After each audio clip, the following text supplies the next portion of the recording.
Mesdames, Mesdemoiselles et Messieurs, bonjour. Je me présente Yannick Seyer. Je suis polytechnicien en nouvelles technologies de l'information et de la communication.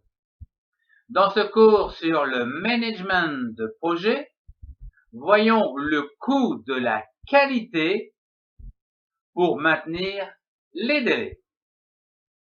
Ici, comme vous pouvez le constater, un projet est en harmonie entre le coût, la qualité et les délais.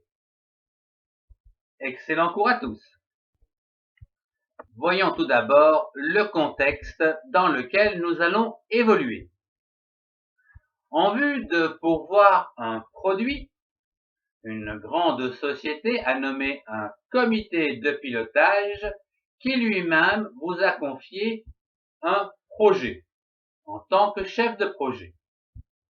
Le projet consiste à lancer un produit et nécessite de votre part une étude statistique auprès de la population.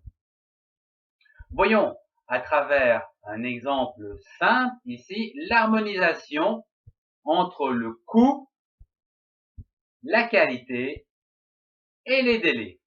Et qu'en est-il au niveau du coût lorsque il y a dérapage de manière à réaliser la meilleure qualité qui est escomptée pour maintenir les délais. Résumons la situation des différentes étapes à travers le temps à l'aide d'une modélisation telle qu'un MCT de Mays, modèle conceptuel de traitement, pour votre gestion de projet. Les deux premiers événements, à savoir la demande de requête de votre client et vous-même nommé en tant que chef de projet, vont permettre une réunion d'où vont sortir les questions à poser au niveau de cette population. À partir de ce résultat, à savoir les questions, et un nouvel événement, à savoir l'intervention des enquêteurs que vous aurez recrutés, vous aurez donc les résultats de ces questions. La troisième étape sera l'analyse donc que votre client demande, donc qui sera réalisée à l'aide des deux événements, à savoir vous-même en tant que chef de projet et les résultats. Voyons ceci au travers l'ordonnancement des différentes tâches dans un planning. Qu'en est-il de la planification de votre projet? Je vous ai ordonnancé ici les différentes tâches, du moins les principales, constituant votre projet. La première et la dernière sont considérées comme des jalons sans aucune durée. En effet, la première tâche consiste à une demande d'enquête réalisée par votre client et contractualisée par une signature, et ceci met le feu vert à votre projet. Quant à la sixième tâche, c'est également un jalon, car c'est une date butoir qui va permettre donc la publication de cette enquête. Il n'est pas question ici de dépasser la date butoir. Votre client ici veut des résultats pour une date précise. À vous d'organiser justement, d'harmoniser le coût, la qualité et les délais. Voyons les différentes tâches que constitue votre projet proprement dit, qui se situe entre ces deux jalons. La première tâche, numéro 2, sera la préparation des questions issues de la tâche numéro 1, c'est-à-dire de la demande de votre client. Ici, vous vous accordez un délai d'une semaine avec une personne pour réaliser les questions. Puis, la tâche numéro 3 sera de recruter les enquêteurs Ici, elle fait suite également à la tâche numéro 1. En effet, ces deux tâches peuvent être menées parallèlement pour un délai de 1 semaine et réalisées par une personne. La quatrième tâche sera la réalisation proprement dite de la requête sur place. Donc, envoyer les personnes au bon endroit, dans les villes, dans les populations où vous avez défini vos échantillons, de façon à récupérer les informations en vue donc d'établir cette requête. Là aussi, les tâches 2 et 3 doivent être terminées. Le délai accordé pour cette réalisation, c'est une semaine donc sur place, et réalisée ici par une personne. La cinquième tâche, eh bien, sera l'analyse de l'enquête, donc réalisée par la tâche numéro 4, donc, qui est en amont. Elle va vous coûter, ou du moins en délai, elle va être supportée en une semaine et par une personne.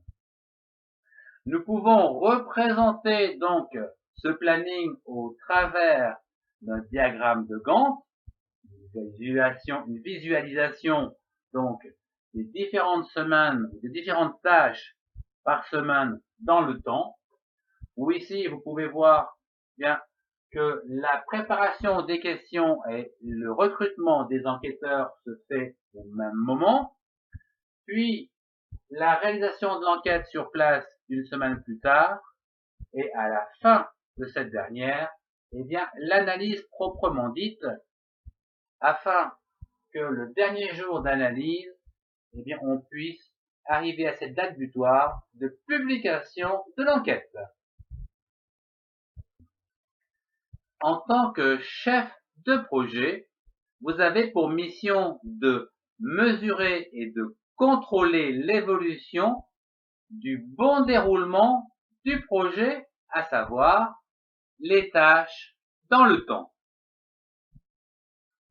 Je vous rappelle que nous avons ici énoncé un planning prévisionnel et à partir de ce dernier, un chemin critique de 3 semaines qui nous a permis bien sûr d'établir un coût pour une certaine qualité de travail et un rendu de travail pour une date butoir.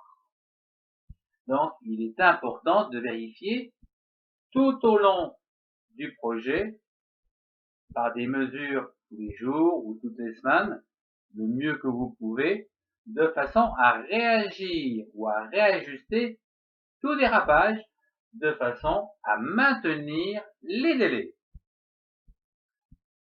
Imaginons que nous soyons la première semaine, et ici, vous devez établir, donc, au niveau du déroulement du projet, est-ce que le prévisionnel est égal au réel?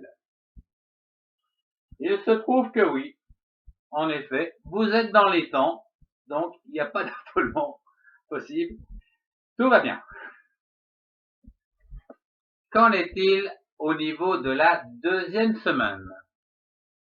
Eh bien, on peut dire que la tâche numéro 4, qui est ici, eh bien, est bien avancée, mais qu'elle devrait être finie. Or, eh bien, vous venez d'apprendre en cette fin de semaine, eh bien, que non, 50% donc de l'enquête est réalisée.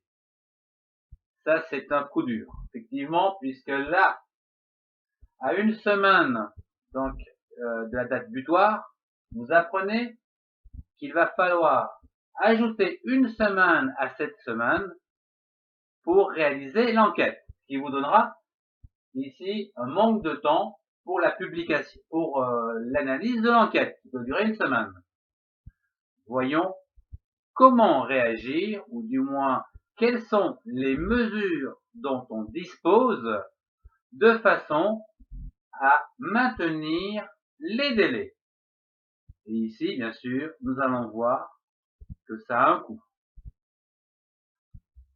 Ici, il va sans dire qu'il nous faut des mesures correctives pour rectifier le tir de façon à ce qu'il n'y ait pas de retard dans le délai prévu vis-à-vis de cette date de publication qui suit ces 3 semaines.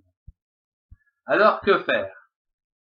Eh bien, résumons brièvement la situation et voyons les leviers que nous pouvons utiliser. Si nous résumons ici, nous avons réalisé 50% du travail, il nous en reste 50. Et nous utilisons une personne, c'est-à-dire 100% du total de la capacité pour cette tâche. Si nous multiplions donc la capacité de ressources humaines par 2, je vais rajouter une personne. Voilà. Le temps escompté de cette semaine en plus va être divisé par 2. Mais nous, il va falloir caser notre semaine dans la demi-semaine. Ici, eh bien, on peut utiliser la même stratégie, à savoir pour la dernière, donc l'analyse de l'enquête, la dernière tâche, eh bien, nous allons multiplier également la ressource totale, la capacité de ressources totale humaine par 2. Voilà. Ce qui veut dire qu'ici, nous gagnerons également une demi-semaine. Ce qui va donc nous donner ici réellement une demi-semaine par là. Et la dernière qui était d'une semaine, avec 2 personnes, nous allons pouvoir la réaliser en une demi-semaine. Mais à présent, attention, il ne doit plus y avoir de dérapage. D'accord. C'est pas facile. Plus facile à dire qu'à faire. Je sais bien. Comme nous pouvons le constater, le délai du chemin critique reste intact. Et ceci grâce aux mesures correctives que nous avons appliquées ici, donc dans la planification graphique au niveau des semaines réelles du déroulement du projet. Une tâche qui vous incombe et qui n'est pas facile à gérer.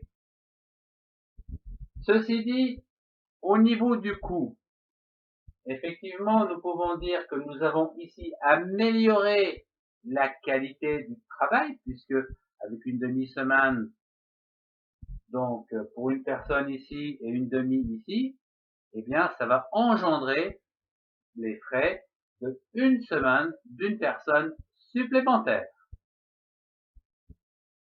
C'est hélas le risque que l'on prend pour équilibrer ou pour harmoniser donc le coût, la qualité et les délais.